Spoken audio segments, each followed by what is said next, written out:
جی جی آپ یہ جو جن خواب کی ہم بات کرتے ہیں، جو ہم نے بات کی کہ 3 قسم کے خواب بھی رسول پاک صلی اللہ علیہ وسلم نے بتایا، جن میں سب اکثر دیکھتے بھی، یہ جو خواب کی تعبیر ہے یہ کس سے پوچھنی چاہیے، اور کیا خواب کی تعبیر کا علم جو ہے وہ ہر ایک کے پاس ہوتا ہے؟ نہیں، بسم اللہ الرحمن الرحیم، خواب کی تعبیر کا علم ہے یہ جیسے حضرت یوسف علیہ السلام کو تو اللہ تعالیٰ کی طرف سے عطا کردہ تھا،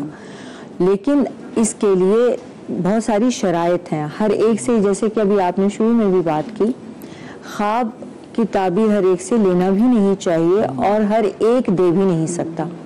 اس میں وقت، حالات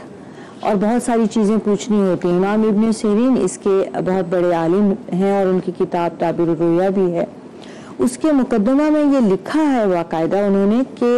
جو خواب پوچھ رہا ہے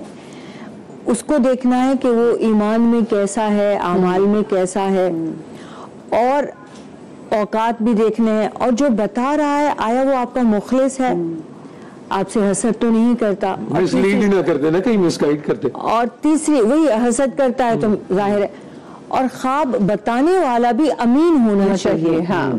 آپ کی بات کو بھی امانت رکھے اور آپ کے خواب کی تعبیر بھی امانت سمجھ کے دے۔ دیکھیے وہی جو ہے اس کی بھی ایک قسم خواب تھی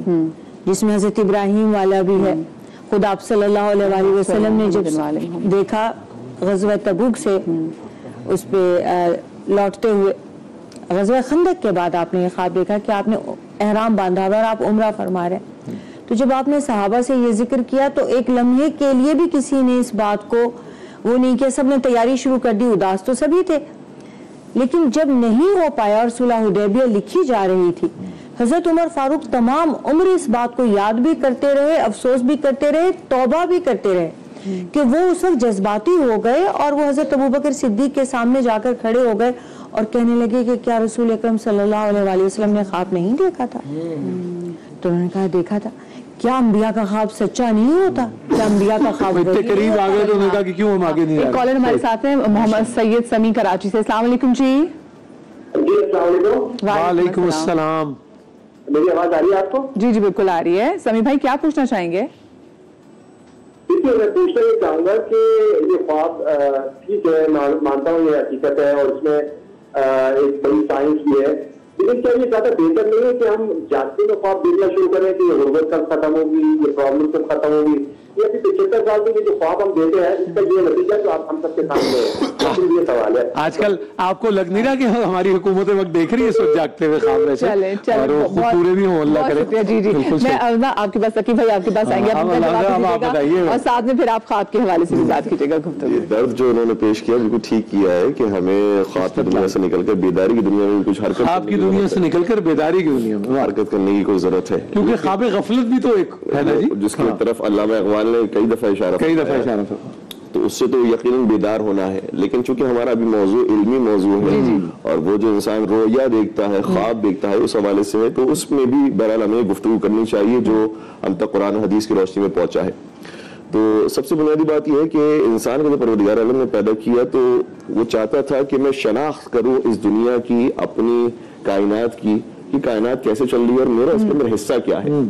اس کے بعد جب اس نے سوچنا شروع کیا اور آگے شناخت کے مراحل کو طے کیا تو پھر احساس کیا، اور یہ فلاسفہ نے اور عرفا نے اس بات کو لکھا ہے کہ محسوس کیا کہ 4 عالم ہیں، اسی عالم کے اندر 4 عالم موجود ہیں، ایک عالم ملک ہے، ایک عالم ملکوت ہے، ایک عالم جبروت ہے، ایک عالم لاہوت ہے، اور یہ سب کے سب ایک ساتھ چل رہے ہیں۔ ابھی ہم جس عالم کے اندر موجود ہیں وہ عالم ملک ہے، جو مادہ بھی چاہتا ہے، بدن چاہتا ہے، جسم چاہتا ہے اور شکل و حیت بھی رکھتا ہے۔ پھر کہا کہ ایک اور عالم بھی ہے جو اس کے ساتھ ساتھ چل رہا ہے، وہ عالم ملکوت ہے، اس کے اندر مادہ نہیں ہے لیکن شکل اور حیت موجود ہے۔ صحیح، جیسے کہا کہ حضرت جبرائیل علیہ السلام کی ایک شکل و صورت ہے، جنات کی شکل و صورت ہے، لیکن وہ جسم سے ماورا ہے، اس لیے وہ عالم ملکوت میں چلے جاتے۔ پھر ہے عالم جبروت کہ اس کے اندر شکل و صورت بھی نہیں ہے، وہ عقول کا مرحلہ ہے، وہ مجردات کا مرحلہ ہے، اور پھر اس کے بعد مرحلہ آتا ہے عالم لاہوت کا کہ جس میں صرف اللہ اور اللہ ہے اور اس کے اندر کوئی اور نہیں ہے۔ یہ سب کے سب ساتھ ساتھ ہیں، یعنی میں ابھی جو اس وقت موجود ہوں فَإِنِّي قریب بھی ہے، اللہ میرے قریب بھی ہے، نَحْنُ أَقْرَبُ إِلَيْهِ مِنْ حَبْلِ الْوَرِيدِ، ابھی اللہ یہاں پر موجود بھی ہے، میرے شانوں پر کرامن کاتبین بھی ہے،